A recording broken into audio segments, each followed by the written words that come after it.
Beritamu dan kulakukan.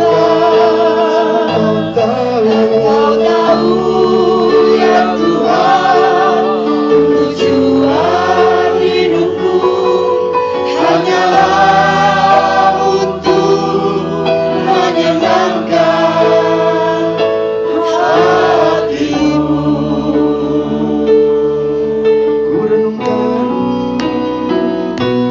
Ku renungkan firman-Mu siang dan malam. Ku makan perintah-Mu dan ku lakukan. Engkau tahu ya Tuhan, tujuan hidupku hanyalah untuk menyenangkan hatimu. Sama-sama kita berkata, aku mengasihi Tuhan. Aku mengasihi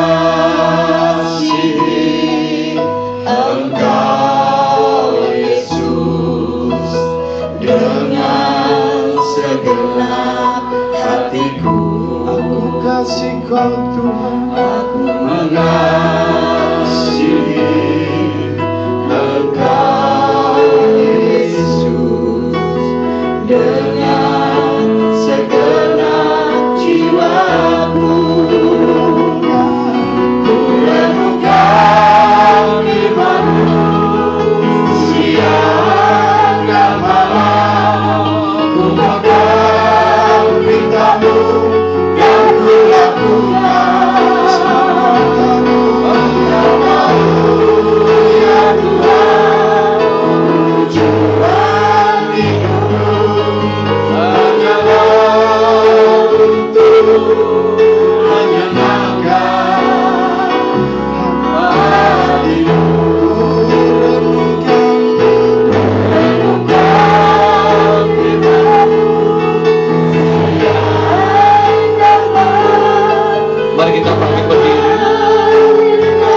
Biar malam hari ini kami rindu merenungkan kebenaran firman-Mu ya Tuhan. Sepenuh tujuan hidup hanyalah untuk menyenangkan hatimu.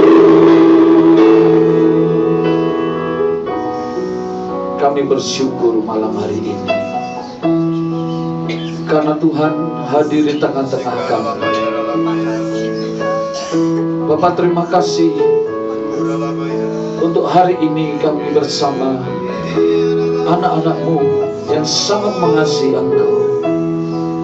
Malam hari ini lebih lagi Kau berkati kami Bapa, supaya kami tetap fokus kepada Engkau saja Tuhan Yesus Kristus. Bukan kepada kami, bukan kepada hamba-Mu ini yang menyampaikan kebenaran firman, tetapi tetap kepada Engkau saja ya Tuhan.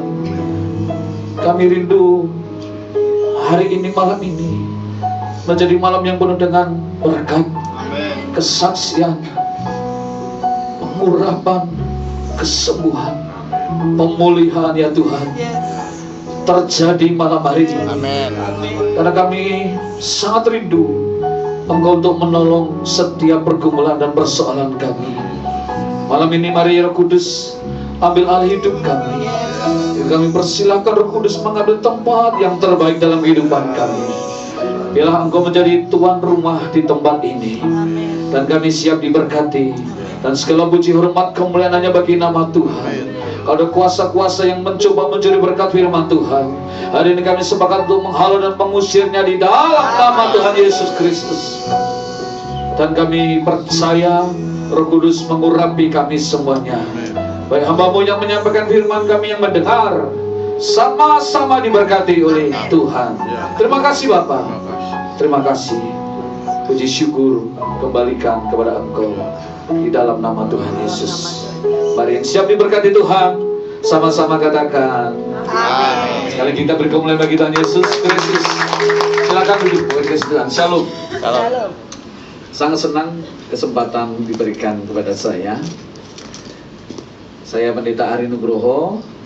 Sekarang saya mengembalakan di GBI House Obre di Pamulang, sekaligus juga menjadi koordinator dari panti asuhan, dan juga sekaligus saya melayani orang-orang jompo janda. Dan itulah pelayanan saya yang saya percaya Tuhan yang memberikannya, saudara. Saya dari Parakan, desa Temanggung ya, orang Jawa Tengah. Sejak saya terpanggil menjadi hamba Tuhan, sungguh saya mau katakan saudara harus bangga menjadi orang Kristen. Amin. Jujur waktu itu saya gak mau jadi pendeta, saudara, karena bapak saya hamba Tuhan di desa. Pelayanannya di Gunung Sindoro, Gunung Sumbing, lereng gunung sana. Dan kami dari gereja Kristen Jawa.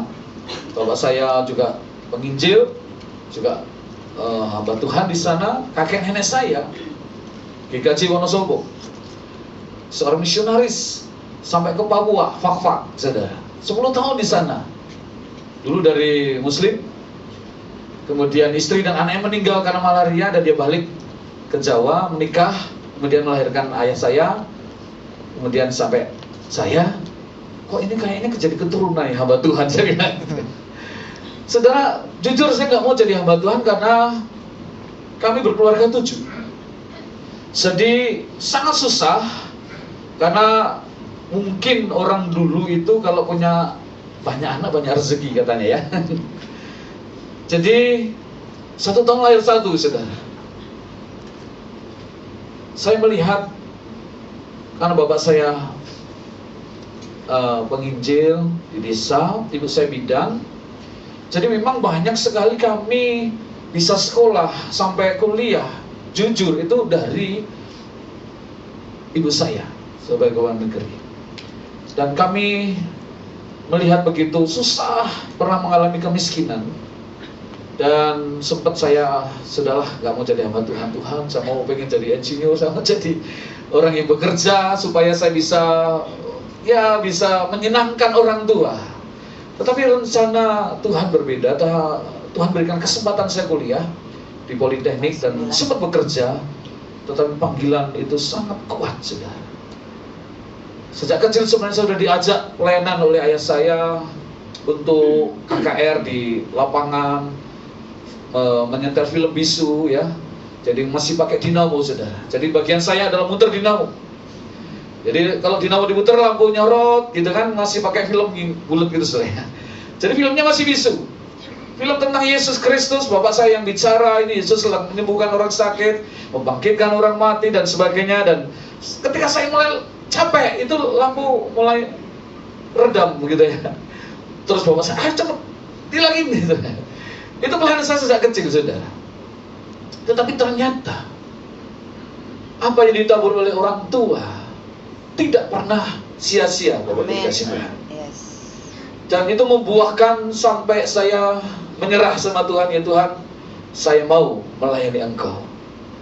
Dan ternyata sampai hari ini tidak pernah kekurangan, saudara. Amin. Kita beri kemuliaan bagi Tuhan Yesus Kristus. Mungkin semakin bertumbuhnya kerohanian kita semuanya, semakin juga kedewasaan rohani kita semakin bertambah, pengenalan kita akan Tuhan semakin baik, semakin dalam. Dan jujur juga waktu itu saya sebenarnya bertumbuh dari persekutuan doa. Saya ikut persekutuan doa Bapak Insinyur Rudiman di Pondok Indah. Masih muda, saudara, tiba-tiba teman saya mengajak, teman kantor, waktu itu karismatik lagi luar biasa, dan saya sering diajak, ayo sekali-kali dong Pak, ikut persekutuan doa. Saya sudah diwanti-wanti oleh ayah saya, kalau kamu ke Jakarta, jangan cari gereja yang tepuk tangan. Apalagi yang bahasa roh, apa itu? Sesat. Saudara, saya taat sebagai anak, dan saya menganggap gereja saya yang paling benar. Pokoknya saya sekali gereja ini, tetap gereja ini, gitu saudara. Tetapi dengan diajak itu saudara, ternyata kuasa ajakan itu luar biasa saudara. Survei membuktikan 70% jemaat itu diajak. Tidak akan ujuk-ujuk gitu ya, ujuk-ujuk itu bahasa apa itu. Datang sendiri, tidak. Mereka diajak. Nah saya terus diajak, saya tolak, saya nggak enak lama-lama. Teman kantor, ya sekali-kali saya ikut persekutuan doa. Saya lihat persekutuan doa masih ya seperti ini gitu saudara. Saya lihat, kok beda juga ya. Mana yang sesat? Mereka ada tepuk tangan, tapi bahasa Arab waktu itu belum saudara. Kemudian saya diajak lagi ke gerejanya dia. Waktu itu namanya Betani Pak. Di Wisma Karsa sama Pak Gideon gitu. Ya. Saya masih muda saudara. Waktu saya masuk di sana, wah ini gereja atau pertunjukan gitu kan, saya bilang bingung saudara. Ada full band. Di tempat saya kan biasanya gerejanya hening, hikmat gitu saudara ya. Gak boleh tepuk tangan. Saya diam kaku saudara. Semua bisa tepuk tangan, nangis. Saya lihat kok nangis ya. Habis nangis ketawa lagi. Saya pikir kok orang aneh ini gitu saudara. Tetapi Roh Kudus luar biasa. Saya dengar firman mana yang sesat ya. Kalau sesat berarti mereka mengajarkan mengenai Yesus yang lain. Tetapi justru mereka mengajarkan tentang Yesus, mengajarkan tentang pujian penyembahan. Di Alkitab kok ada ya tepuk tangan ya. Di Alkitab kok ada yang angkat tangan ya. Ketika itu saya mulai dijamah Roh Kudus saudara. Yang keluar air matanya, mulai keluar air mata saudara. Lama-lama saya mulai angkat tangan saudara. Satu dulu saudara. Angkat tangan segini, separuh dulu saudara. Langsung dijamah Tuhan, angkat tangan. Dan lagu itu tadi saudara, lagu yang dinyanyikan, Engkau tahu ya Tuhan tujuan hidup, itu menyentuh hati saya saudara. Tiba-tiba saya teringat, Tuhan saya ini anak pendeta. Saya sudah menganggap paling benar. Tetapi kok saya tidak sama seperti orang-orang yang lahir baru ya. Kok hidup saya sama saja seperti orang-orang dunia. Kristen sih Kristen, KTP saya saudara. Tetapi ketika Roh Kudus menjamah, hati saya dibukakan saudara. Kemudian Tuhan mulai menjamah atau membaptis saya dengan Roh Kudus. Dan kemudian saya mulai giat di dalam pekerjaan Tuhan. Ternyata kalau bukan Tuhan yang menarik saudara, bukan saya yang memilih Tuhan, bukan saudara yang memilih Tuhan. Alkitab mengatakan apa? Tuhan yang memilih saya dan saudara. Jadi kalau keberadaan Bapak Ibu di tempat ini bukan sebagai satu kebetulan. Ada rencana Tuhan yang luar biasa saudara. Kalau Tuhan pertemukan saya dan saudara, itu ada satu rencana. Tuhan pertemukan saya dengan Bu Ruby. Ternyata ada rencana untuk Bu Ruby saudara. Beliau dulu ya lagi susah luar biasa, kita bimbing, kita lain masuk di rumah doa. Tuhan bukakan ayat itu, Alkitabnya kan buka sendiri kata, gitu saudara. Tiba-tiba dia baca satu ayat tentang belajar dari bangsa Israel. Kalau nggak salah Ibu Rupi sampaikan itu, dia sakit disembuhkan. Di sana saudara, saya bersyukur kalau melihat sekarang apa yang pernah menjadi bagian dalam pelayanan saya, mereka bertumbuh. Bu Ruby, Pak Reza itu dulu di DMA saya saudara, di Kul. Sekarang dipakai Tuhan luar biasa, ya, sampai ke bangsa-bangsa. Saya sangat bersyukur saudara, kalau kita ini berdampak, betul? Selama saudara dan saya mengikuti Yesus Kristus, kalau tidak ada dampaknya hanya untuk diri kita sendiri ya tenang-tenang saja ya saudara. Sudahlah, yang penting saya sudah selamat, sekali selamat tetap selamat gitu kan. Tapi kan bukan maksud saya dan saudara untuk dipilih Tuhan pergi memberitakan kabar bahwa itu bukan tugas pendeta. Paradigma kita salah, itu hanya penginjil pendeta saja. Oh tidak saudara, amanat agung itu kepada semua orang yang percaya. Amin. Dan saya bangga dengan Bu Ruby dan Pak Giarto ya, yang telah dengan tekun membesarkan persekutuan doa ini. Karena saudara, hidup itu harus menjadi inspirasi bagi orang lain, bisa menjadi berkat bagi orang lain. Karena Ada begitu banyak orang saudara yang membutuhkan.